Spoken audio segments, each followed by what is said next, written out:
আজি এই প্ৰবুদ্ধ সন্মিলনত ডিব্ৰুগড় সমষ্টিৰ অন্তৰ্গত আজি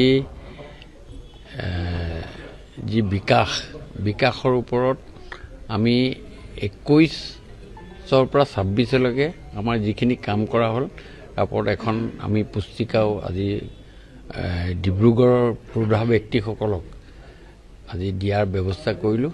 আজি ডিষ্ট্ৰিক্ট লাইব্ৰেৰীত এই সভাৰ জৰিয়তে আৰু ইয়াত বিভিন্নজনে ডিব্ৰুগড়ৰ ওপৰত তেখেতসকলৰ বক্তব্য ৰাখিলে। আগন্তুক পৰিকল্পনা ডিব্ৰুগড়খনত কি কৰিব লাগে সেই বিষয় লৈও তেখেতসকলে আজি বক্তব্য ৰাখিলে।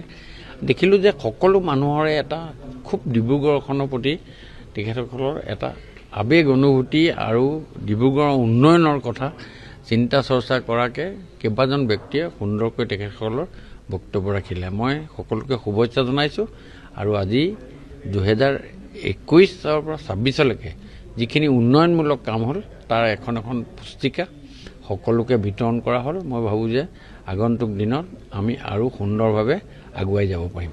জ্যেষ্ঠসকলে যে আপোনাক আশীৰ্বাদ প্ৰদান কৰিছে, হয়, মনটো কেনেকুৱা লাগিছে? ডেফিনেটলি ভাল লাগিব। আজি ইয়াত ডিব্ৰুগড়বাসী গোটেইখিনি ব্যক্তি যিসকল ডিব্ৰুগড় গণ্যমান্য ব্যক্তি সকলোকে আজি নিমন্ত্ৰণ জনালোঁ। আজি আমাৰ বহুতসকল মহিলাসকলো আহিছে, সকলো আহি ইয়াত সুন্দৰভাৱে আমাক এই বিষয়টো লৈ তেখেতে কৈছে আৰু যথেষ্ট অনুপ্ৰেৰণা দিছে আৰু ময়ো বহুত অনুপ্ৰাণিত হৈছোঁ যে এনেকৈ সুন্দৰ এটা পৰিৱেশ হোৱাৰ কাৰণে। যিকোনো খবৰৰ বাবে যোগাযোগ কৰক আমাৰ এই নম্বৰত 9181 307 2221।